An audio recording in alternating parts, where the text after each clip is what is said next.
Hi friends, इनकी நம்ம Nisha cooking சேனல்ல செட்டிநாடு உக்கரை செஞ்சிருக்கோம். நல்ல டேஸ்டியான செட்டிநாடு ஸ்வீட் இது. எல்லாரும் விரும்பி சாப்பிடுவாங்க. இந்த ஸ்வீட் வந்து எப்படி செய்யலாம்னு நம்ம நிஷா குக்கிங்ல பார்ப்போம். ஸோ அருமையான சூப்பரான இந்த செட்டிநாடு ஸ்வீட்டு நீங்கள் குழந்தைங்களுக்கு செஞ்சு கொடுங்க. குழந்தைங்களும் சரி பெரியவங்களும் சரி நல்லா விரும்பி சாப்பிடுவாங்க. இது பாசிப்பருப்பு வச்சு செஞ்சுருக்கேன்.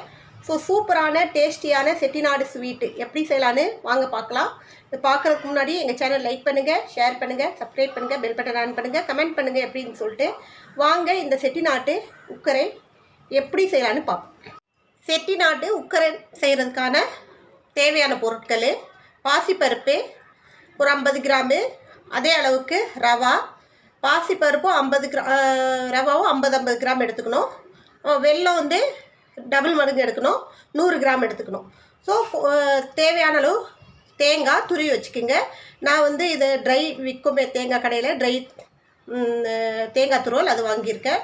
ஸோ கொஞ்சோண்டு வறுத்து போடுறதுக்கு முந்திரி, இதுக்கு தேவையான அளவு நெய். இப்போ நம்ம உக்கரம் செய்ய ஆரம்பிக்கலாம். இப்போது அடுப்பில் ஒரு வானொலி வச்சுட்டு இதில் பாசிப்பருப்பு போட்டு வறுத்து எடுத்துக்கலாம். இந்த பச்சை வாசனை ஓரளவுக்கு வறுத்தா போதும், ரொம்ப தீய விட்றாதீங்க. லைட் ப்ரௌன் ஆனால் போதும். இது இந்த அளவுக்கு வறுத்தா போதும்.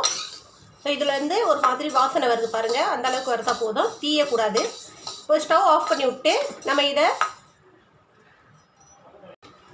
ஒரு குக்கரில் எடுத்துக்கலாம். குக்கரில் எடுத்து இதை அலசிட்டு வேக வச்சுக்கலாம். இதை அலசி வேக வைக்கிறோம். குக்கரில் போட்டு தண்ணியை ஊற்றி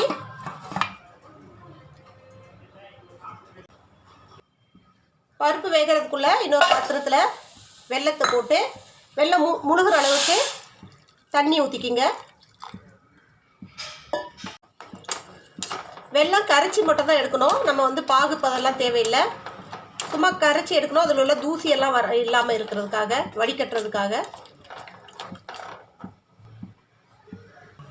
இப்போ மறுபடியும் அடுப்பில் வானொலி வச்சுட்டு இதில் ஒரு ஸ்பூன் அளவுக்கு நெய் விட்டுக்கலாம்.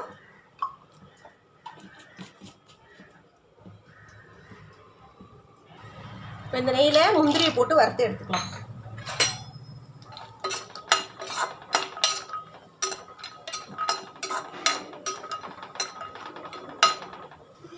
முந்திரி வறுத்தாச்சு. முந்திரியை வறுத்து அதே கடையில் நம்ம ரவா போட்டு வறுத்துக்கலாம். அடுப்பு சிம்மில் வச்சுக்கிங்க, ரவா தீஞ்சிடக்கூடாது.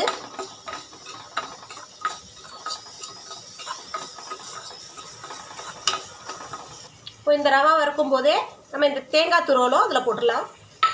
இதோட சேர்த்து இதோ ரவாவும் தேங்காய் துருவலும் ரெண்டும் சேர்த்து வறுத்துக்கலாம். இப்போது ரவாவும் தேங்காயும் இந்த அளவுக்கு நல்லா பொன்னிறமாக வறுத்த பிறகு இப்போ இதில் நம்ம என்ன பண்ணணும்னா இந்த வேக வச்ச பாசிப்பருப்பு இதில் போட்டுக்கணும். ஒரு நல்ல அருமையான செட்டிநாட்டு ஸ்வீட் இது.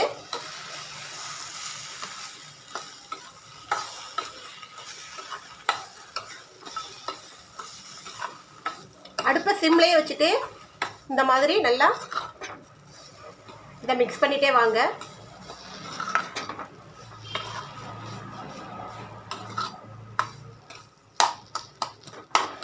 இப்போ இதில் நம்ம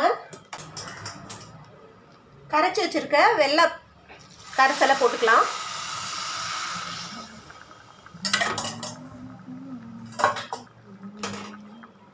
இப்போ இது கட்டி பிடிக்காமல் வெள்ளம் நம்ம கிண்டிகிட்டே இருக்கணும்.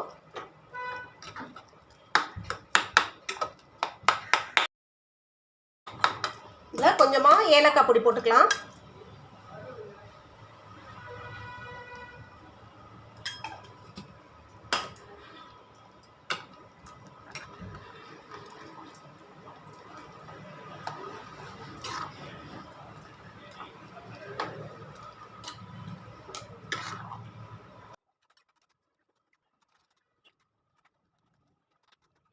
நம்ம எடுத்து வச்சிருக்கிற நெய்யை ஃபஸ்ட்டு பாதி போட்டுக்கலாம். இது நல்லா சேர்ந்து வரும்போது மீதி பாதியை போடலாம். 50 கிராம் பாசிப்பருப்பு, 50 கிராம் ரவா, 100 கிராம் வெல்லம் எடுத்தேன். அதுக்கு 100 கிராம் அளவுக்கு நெய் யூஸ் பண்ணியிருக்கேன். ஸோ அந்தளவுக்கு தான் நெய் இதுக்கு தேவைப்படும், நிறைய நெய் தேவைப்படாது.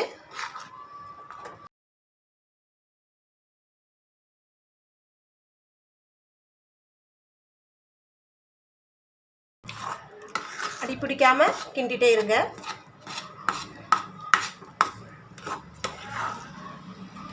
இப்போ மீதி நெய்யையும் இதில் போட்டுக்கலாம்.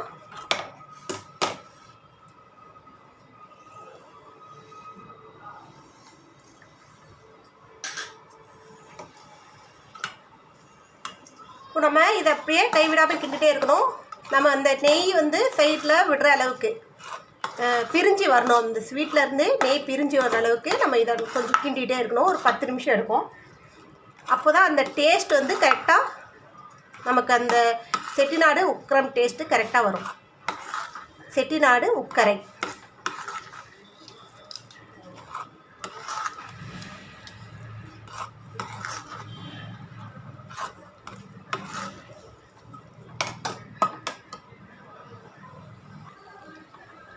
இந்த மாதிரி நெய் பிரிஞ்சல் வர அளவுக்கு நம்ம இதை நல்லா கிண்டிகிட்டே இருக்கணும்.